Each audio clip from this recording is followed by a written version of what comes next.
Welcome to Middleweight Politics, political analysis for the independent voter. I am one half of your co-hosting duo, Dan Sally. I'm Shawn Griffiths. And if you are tired of picking between the lesser of two evils and news presented in either red or blue, welcome to your safe space. Because every week we discuss the structural issues driving dysfunction in Washington and what we can do to fix it. Now, in our last episode, we talked about the recent rise of AOC and other progressives within the Democratic Party, and it raised the question as to whether these candidates will scare off moderate voters in the 2028 presidential election.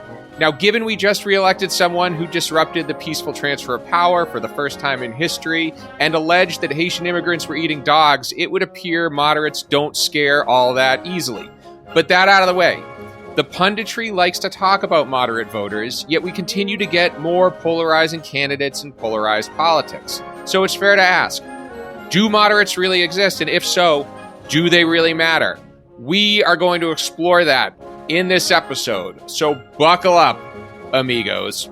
But first, Shawn, after diving into to moderates, I think we're going to have to change the name of this podcast.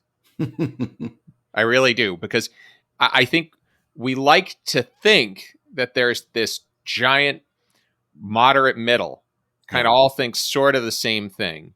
And what I've learned in prepping for this is that they're not. Well, I think part of that also comes from the party narrative on moderates. In this country, it's really hard to define what moderates are because the definition will vary depending on who you're talking about and who is doing the defining. And when you talk to parties, anyone who doesn't belong in either camp, whether Republican or Democratic camp, they're lumped into this ambiguous center. That's it. I remember talking to a friend of mine once, and he goes, you're a centrist, but you're a Massachusetts centrist. And that pretty much makes me a Democrat anywhere else. Mm-hmm. So I think you're right. I do think most people, with the exception of a very rare few, are going to qualify themselves as moderates. Like, you could walk up to some mask-wearing, Molotov cocktail-throwing member of Antifa, and while they are smashing the window of a Starbucks, they'll tell you they're a moderate. So it's rather diffuse. And kind of one of the things I looked at is, who are moderates, right? Yeah. What do they believe, and how are they influencing elections? In terms of who they are, I think we've already talked about this, but just in case it isn't abundantly clear, it's not an official designation. Like, there's no card you fill out and like, oh, I'm a moderate now.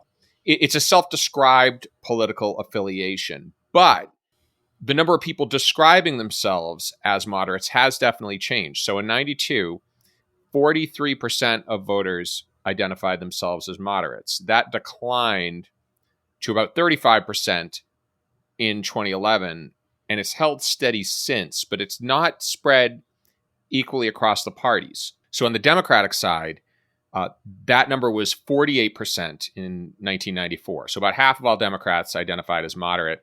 That figure declined to 37%. Over that same period, the number of people who identified as liberal rose. So that doubled, 25% to 51%. Now, Republicans, interestingly enough, far fewer identified as moderate in 94, 33%. That number decreased to 12% in 2021. And the number of people who were conservative rose from about a little under 60% to 75% over that same period. Interestingly, though, what it means to be conservative has changed vastly since then. Yeah, what it means to be a Republican has changed. What it means to be conservative has certainly changed as well. And you can see why the Republican Party isn't so keen on putting up moderate candidates, why Trump never, went from the far right in the primaries to moving more towards the center in the general election, which is what everyone's been told is the conventional wisdom in campaign politics. You start in an ideological corner in the primaries and you move more towards the middle in the general election. However, in modern history, what we've seen is that doesn't really matter in elections, and that doesn't really happen. And you see this especially in the Republican Party, when you have someone like Trump who started out speaking to the far right and even in general election didn't change his messaging at all because he didn't have to in two of those elections because ultimately he was seen as the change candidate. Well, that's exactly it. In this country, you do win by default to an extent. Yeah.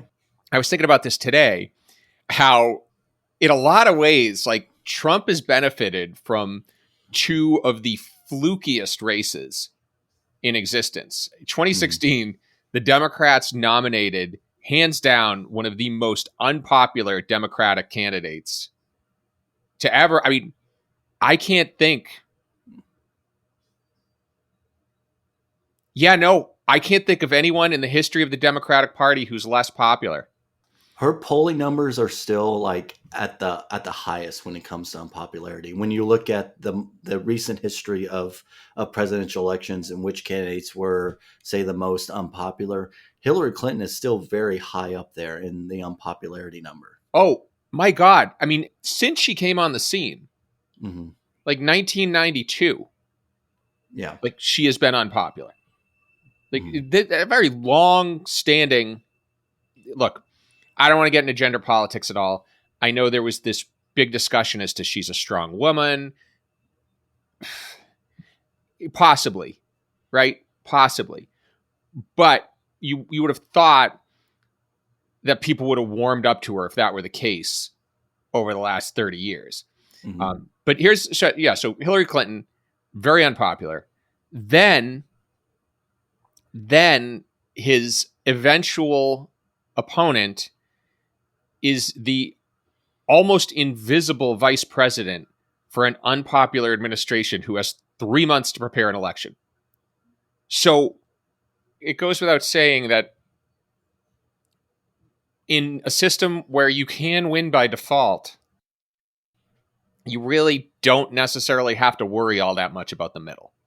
I mean, there are multiple variables that go into this, but what we've seen in modern history is where you align politically isn't necessarily what's driving the independent and the undecided voters in federal elections. It's what's going on with their own pocketbooks, what's going on with their own internal issues, and what party is speaking to those.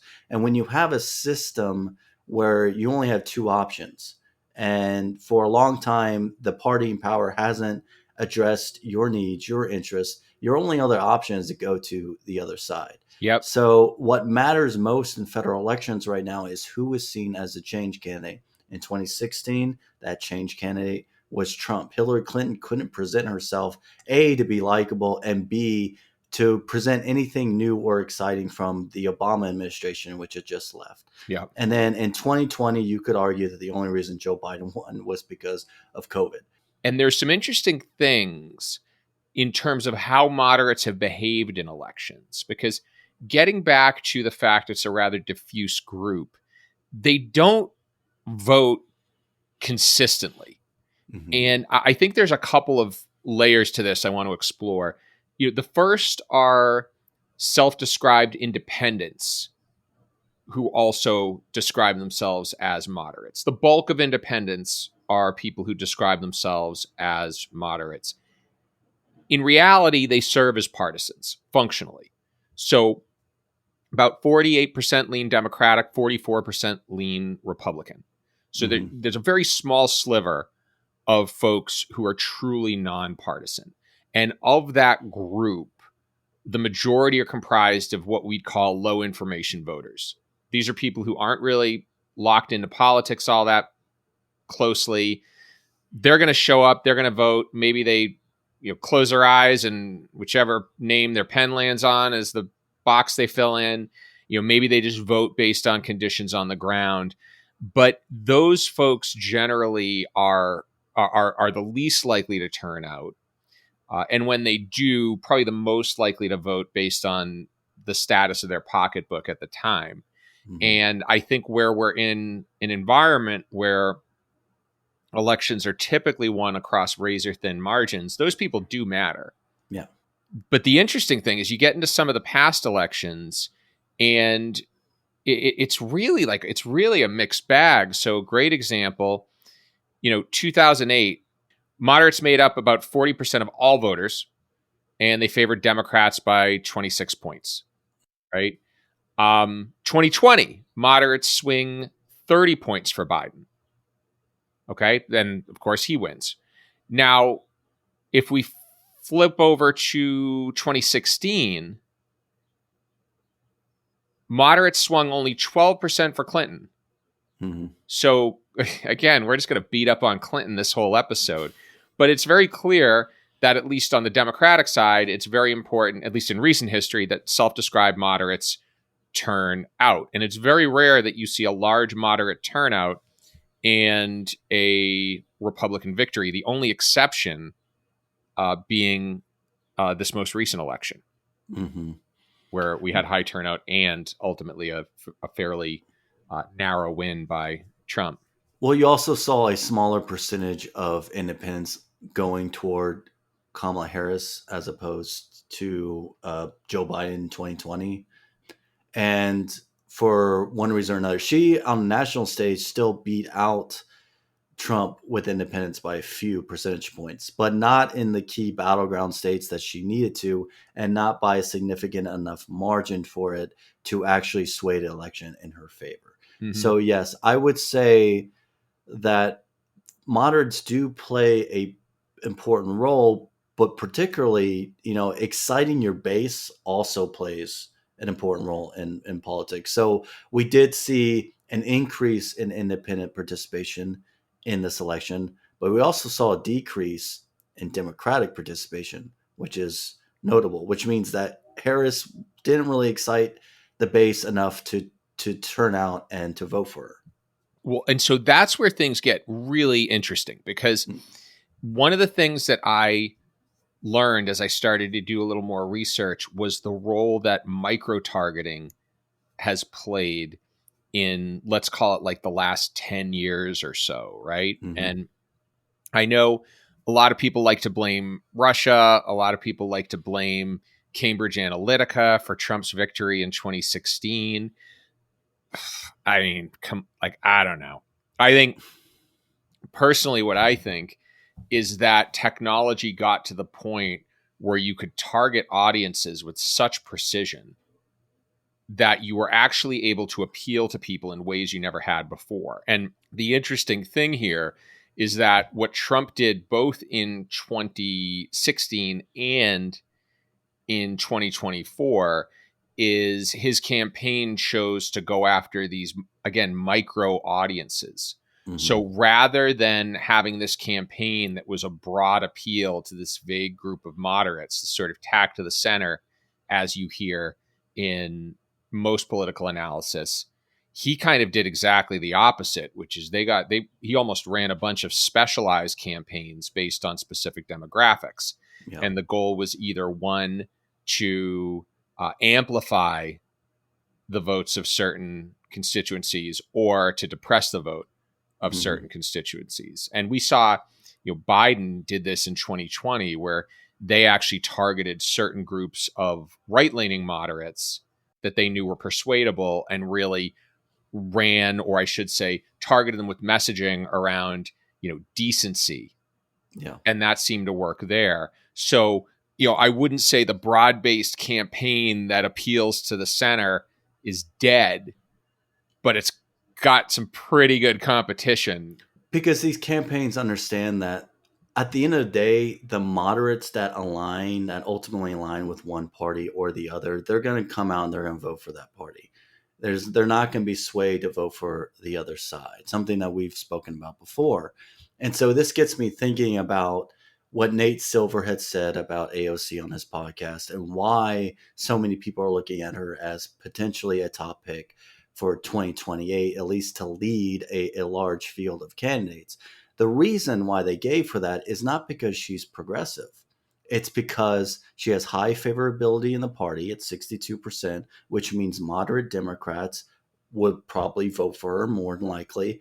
But she also has fervent support from particularly micro segments of the voting population, which is exactly what the Democratic Party would need to actually win, and something that a candidate like AOC can do very similarly to what Donald Trump did in 2016. And this kind of brings me to another point, which is moderates do not represent an ideologically consistent group. Mm-hmm. It's sort of a junk drawer of political ideologies. And really, they really break down into, I think, 4 maybe distinct subgroups.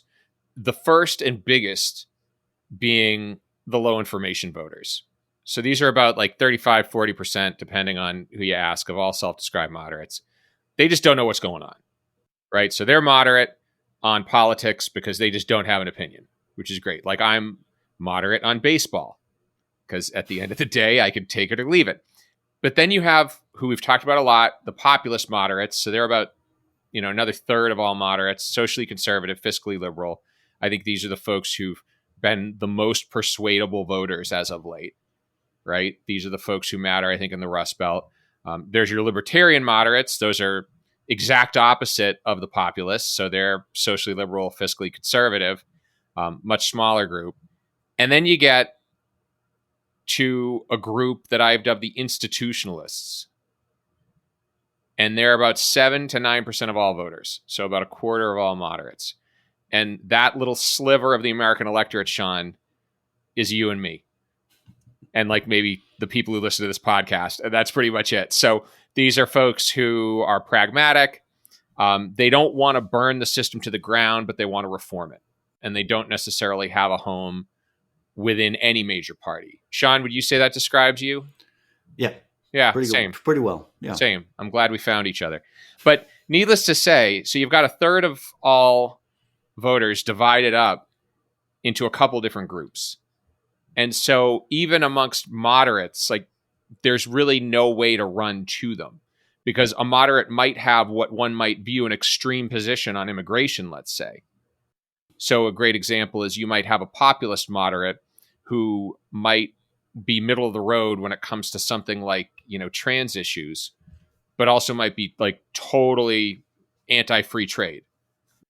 Or you might have somebody like myself who happens to be pretty socially liberal, but also feels that the interstate highway system is a waste of money, right? So there's no real way to put them in any box. But I'm going to tell you what, if I get a targeted Facebook ad that tells me they're going to stop funding federal highways, oh, you bet I'm going to click on that thing, right?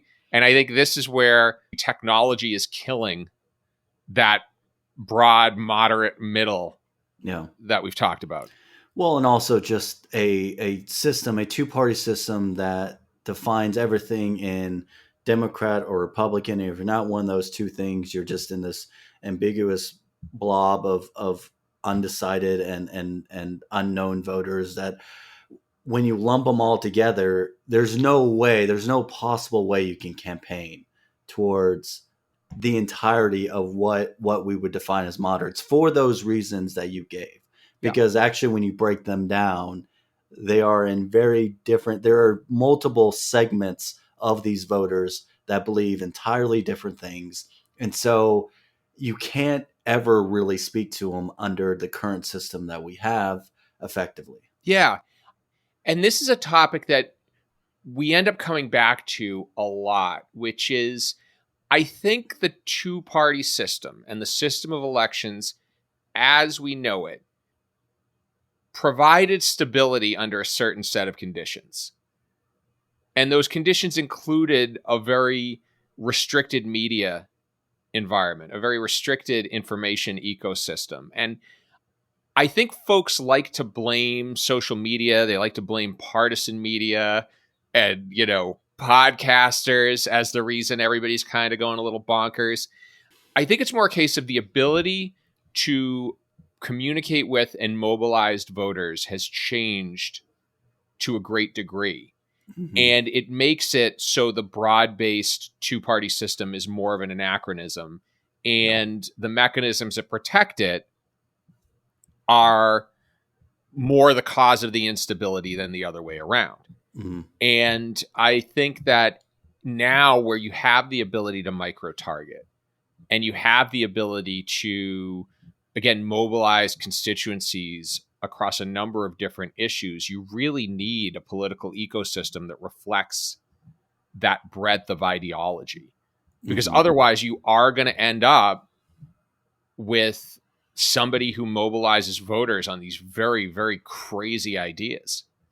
I think Yeah. another variable at play is the nationalization of politics across the board, including with local elections. And part of this is how information is communicated with voters, that things are put in terms of what is happening at the national level. You used to hear that all politics is local. That's not really the case anymore. You have state judge races where ads for that race will all tie into what's happening on the national stage. And so I think when you eliminate the locality of elections and what that means for the individual voter, you're no longer speaking to the individual voter, which I think also diminishes the impact that moderates have, especially when you have so many that exist within this ambiguous group that the parties have defined. Yeah. Look at the Wisconsin Supreme Court race. Yeah. It was a referendum on Elon Musk Hmm. at the end of the day. Right. I mean, so yeah. It's funny, as I was writing the notes for this, obviously the big question we've asked throughout this conversation is, do moderates matter? And as I was writing the notes, underneath do moderates matter, I just put the shrug emoji because it's a mixed bag. It's a mixed It's bag.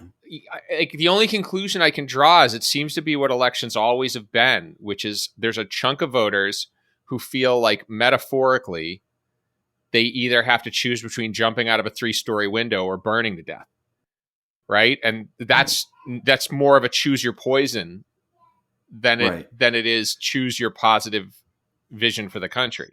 You know, someone in 2024 put out a TikTok video. They were a Democratic advocate, and they said that the choice before voters was between sunscreen and getting skin cancer. As speaking as the Democrats being the sunscreen, Trump being the skin cancer.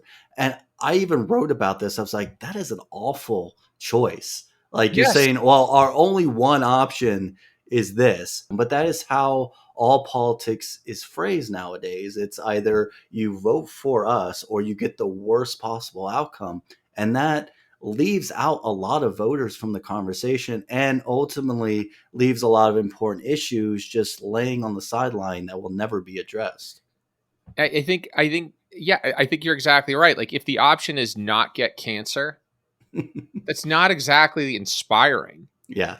Um, and I don't too. The other thing I'll say, kind of maybe deviating off this, is I don't necessarily think the answer is we need more moderate candidates. I think the reality is we are in an era where we have to make some very tough calls that are going to dictate the future of this country. Yeah. I think the effect of globalization on this country is real. I think the effect of the financialization of this economy and income inequality is real. And I don't think this is just felt here. This is felt globally. And you and I have talked about this before. You see this in the erosion of center left and center right parties in Europe, for example. So it's not like Americans spending too much time on their smartphones is the reason we're all pissed off. Like people are Yeah. pissed off for very, very real reasons. And I do think that isn't necessarily going to benefit moderate candidates or moderate voices. And I think that's okay. Yeah. But I also think that conversation should be an honest one. Mm. And I think we should really be thinking about more than two solutions. Because right now, one side is promising to preserve democracy, whatever that means, and the other side is promising me that there won't be like boys and girls sports. Yeah. And just again, sunscreen or cancer. I think when people are polled on the question of do we need more moderates in elected office, are you moderate? I think it's very similar to the question of do you support a third major party? Because the answer to that question isn't necessarily yes. What voters are actually saying when they say we need a third major party is we need more competition, we need more choice, we need a system that incentivizes cooperation and putting pragmatic solutions first. And most of the time too, when you ask somebody, would you like a third party? They're like, yeah. And that third party happens to be nominating an imaginary candidate that embodies all you believe. Yes. And that's I think the reason people support a third party is they could just imagine it to be whatever they want. So, but when you talk to pollsters, they'll tell you that yes, when you look at the Gallup poll that shows that half the country self-identifies as independent, they'll say really these are voters that want to identify as independent, which I don't think is insignificant. A lot of pundits like to just say, well, that just means independent voters are a myth. They're not. There are a lot of voters out there who want to be independent of the two major parties, but the system won't allow it. So at the end of the day, they are going to have to align with Team Red or Team Blue, even if they want more choice, more competition. Before we move on to the music, I want to do a little plug for two organizations that are doing work to bring more choice and better choices on the ballot. The first is Fair Vote. They've been around forever. Will Mantell was recently a guest, and they have a lot of great information on different electoral reforms. You can actually go to fairvoteaction.org for more information on organizations in your state you can take part in. The second is Fix Our House. That's fixourhouse.org. That's an organization that's really pushing to bring about proportional representation, which would open up the door for more than two parties in this country. Political scientist Lee Drutman is one of the folks behind it. They're doing some great work as well. So check both of those out if you're interested. And before we cap off this episode, as always, Shawn and I have a request for you. If you liked what you heard today, please be sure to rate this episode and write a review. That helps make us more visible on podcast platforms and helps us get found by more people like you. Number two, if you know more people like you, and I'm pretty sure you do, be sure to forward this on to them as well.